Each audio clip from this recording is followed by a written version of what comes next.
Alrighty, folks, I am excited to bring you two new properties from Realbricks, but really what I want to do here first is talk about all of the compliance. Galen here is an attorney, is a lawyer, and is focused on compliance. And I just got to imagine the cost and time involved working with the SEC is nuts. So Galen, why don't you just give us a primer on what is this regulation, certification, all of that good stuff?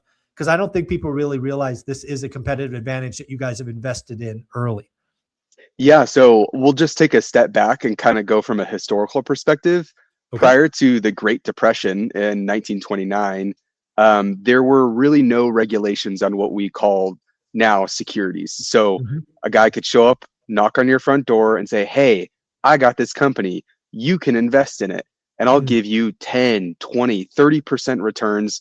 Just sign your name here, give me some cash, and here's your stock for the company. And that was it. Obviously ripe for fraud, of course, because there's really no way. Yeah. And so after the Great Depression, there was a series of acts passed by Congress. The 1933 Act is one of the big ones. And these acts created the Securities and Exchange Commission, the SEC. So today, if you want to sell securities in a company, you have to register the securities with the SEC. There are some exemptions to that. Some that your viewers might be familiar with is private placement or Regulation D. So if you have accredited investors who have more than $1 million in assets, not including their residents, then they don't need to go through this registration process. So you can see if folks are accredited, they can get into these deals much easier.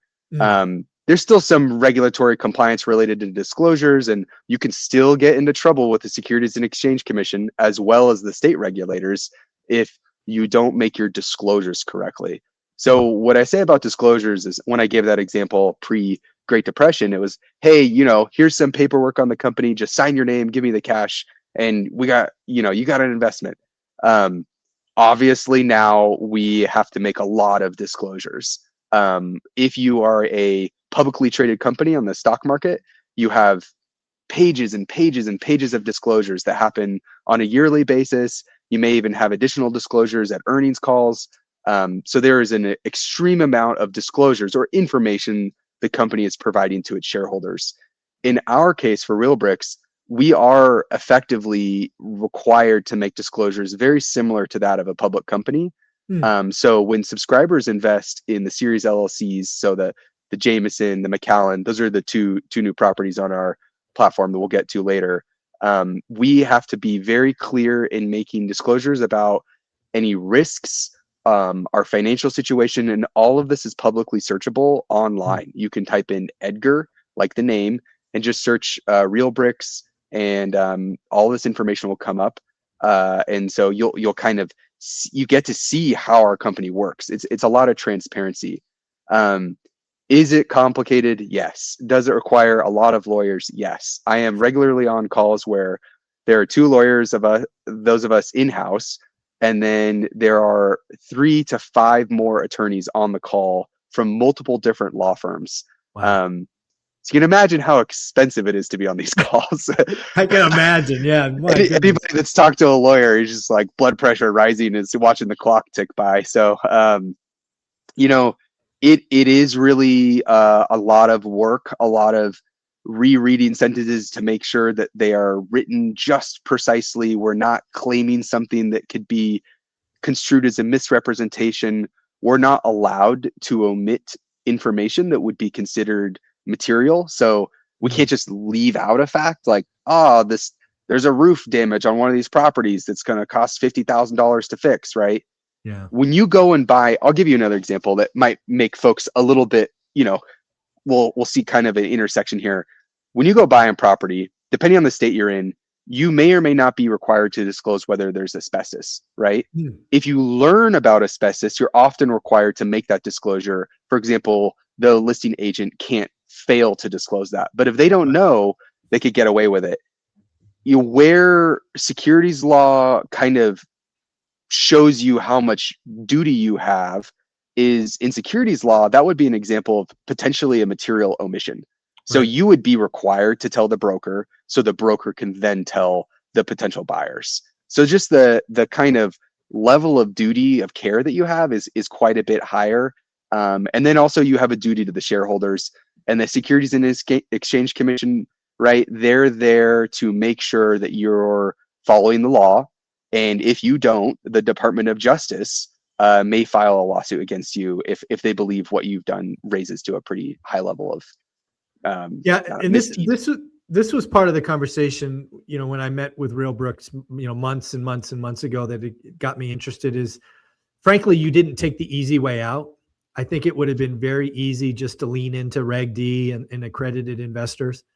And frankly, a lot of your peers have, and I think that long term is going to be a mistake, because I think what fractional real estate investing is going to do is it's going to democratize owning these assets for the mom and pop investors who aren't accredited, but could be in the future. So that was obviously a conscious choice made by the executives at the time, but I think it will boil down to a competitive advantage. What do you think? Yeah, I agree. I mean, when you look at it, right, like when we talk about retail investors, what do we think? We think of Robinhood, we think of Fidelity, Vanguard, right? There are many private equity firms that loads of wealthy individuals use, Sure. But we don't talk about those, right?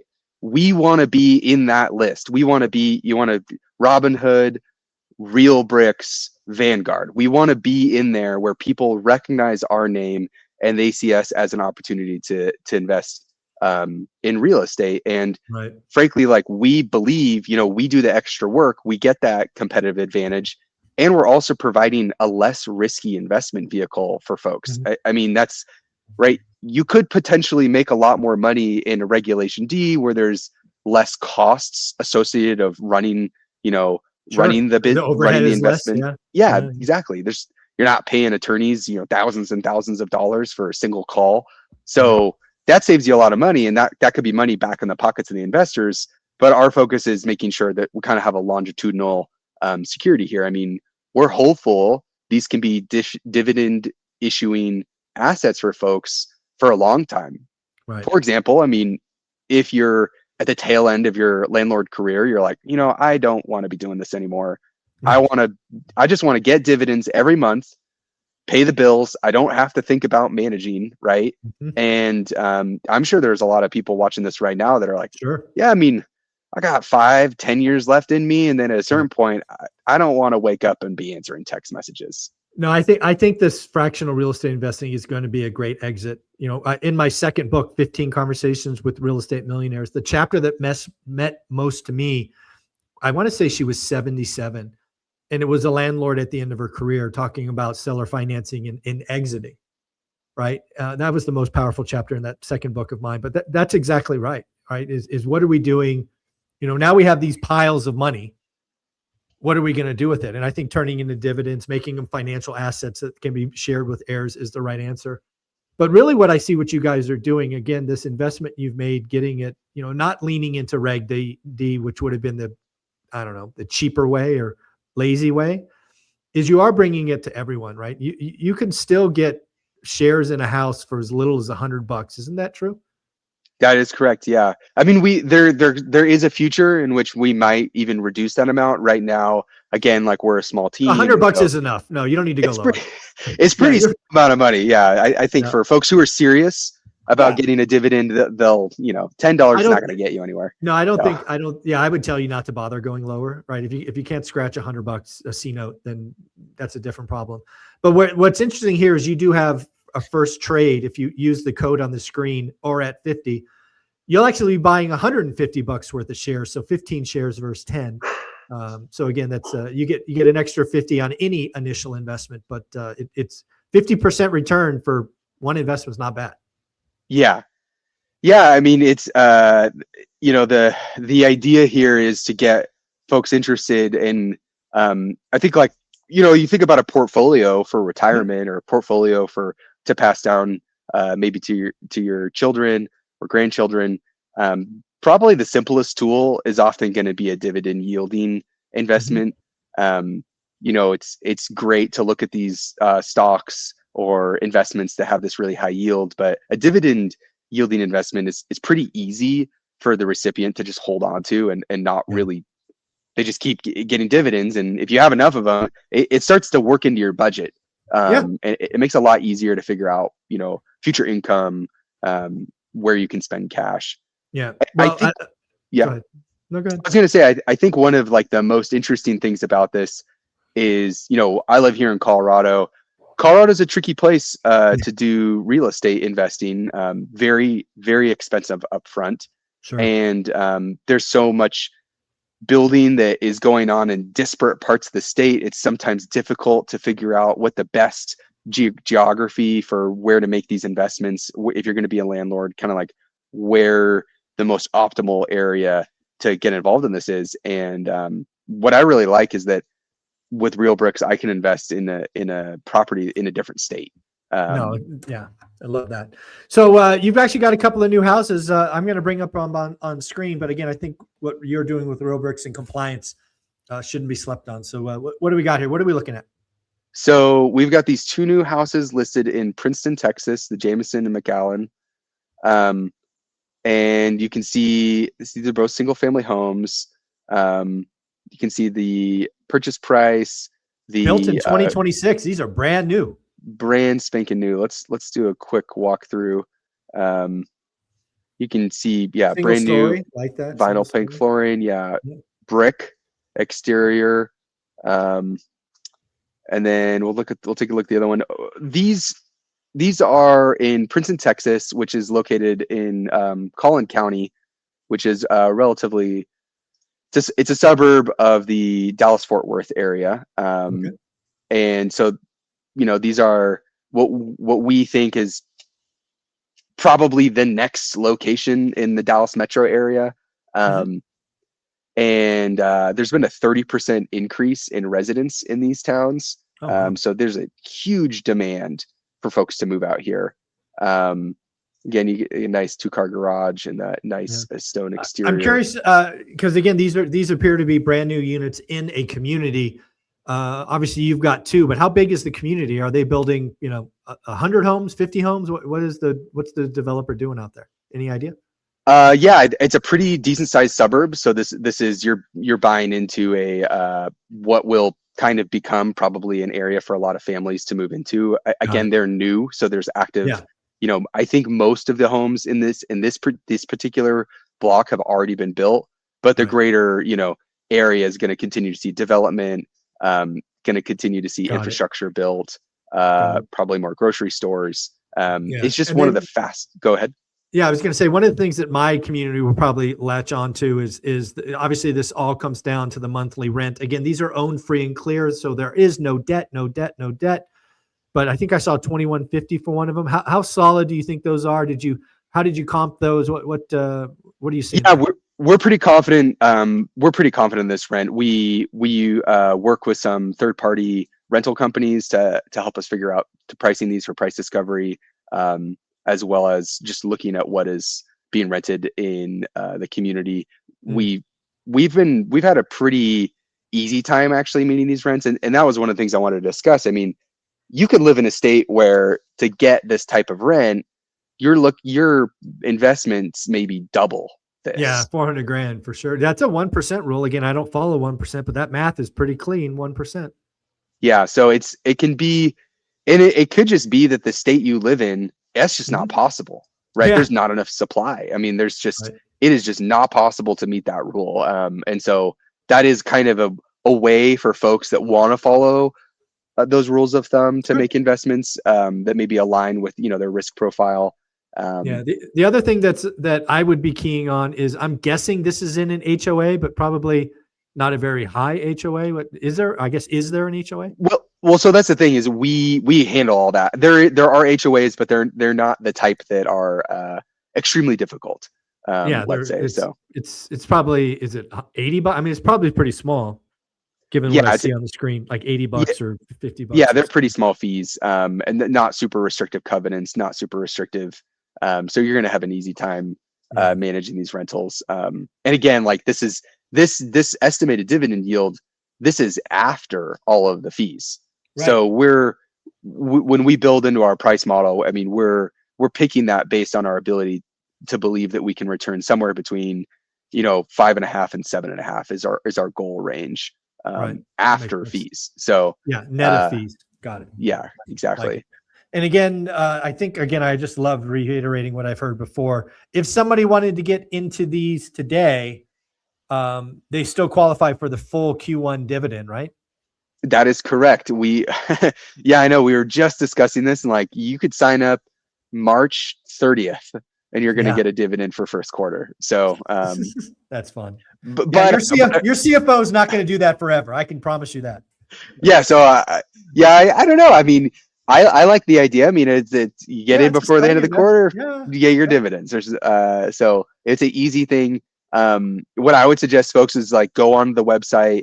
Don't forget the ORAT 50 code. That's basically $50 for free that we're giving you. So don't turn that down. And yeah, just go on here, and obviously we've got Woody Creek is also being offered. We kind of briefly discussed this in our last show, and this property was built in 2015. You see it's quite a bit bigger. Purchase price, so this one doesn't meet that 1% rule, but it is, in Omaha, and we've had renters in this space before. So yeah. Again, go to the site, realbricks.com, check it out, look around. You can get started. You could be a real estate investor for as little as $100. You can get in the game. You have there's lots of things my community could do with Realbricks going forward. So again, folks, don't forget ORAT 50 gets you $50 on your first investment. Any closing thoughts? Not particularly. I would say right now, I think a lot of folks are paying attention to the news. They're watching the stock market. They're wondering what the Fed is going to do. Crypto is, I don't know what's going on with crypto. And nothing like a tangible asset like housing. Exactly. Yeah. I think great minds think alike. I think right now is the time to be looking at these types of investments and seriously, doing the work to decide, like, where do I want to be in the future? Where do I want to be in 5 and 10 years? And, I like that. If you could invest in the stock market, you can invest in index funds, you can invest in ETFs, crypto, right? I think the one thing that we probably all deep down know is that, if we could invest in real estate, that would be a good, bulwark to a lot of other potential issues. And like I said before, and we've kind of been going, making this point known, unlike our competitors, we're not doing debt financing with these properties. So if there is a situation in which we have a problem in the United States housing market, which I personally don't think is going to happen, it's kind of a global issue. So I don't think we're going to end up in a 2008 situation. We could still liquidate the house, and there's no mortgage to pay off. You can't get underwater on this. No. So I think that's like the big thing. There's so many things that I see in Realbricks, and it's why I said yes to these conversations. Yeah, you're unique in no debt. You're SEC approved or certified. You did the extra legwork. You are doing long-term rentals. You're not, because like one of your peers is leaning into co-living, which I fear turns into the next Airbnb, right? People will outlaw the regulations, and then where do you go? You got this 8-bedroom house, which should have been 4. I mean, it's going to work until it doesn't. And again, as a buy and hold guy, again, admittedly late in my career, I don't have to make those choices. There's just a lot of things that are very one rental at a time, similar in Realbricks. So that's why we talk a couple times a month. So I appreciate you guys. Yeah. Thanks, Mike. All right. Take care of yourself. Yeah. Realbricks.com. Remember the code ORAT50. Never turn down free money. Go get your $50. Later.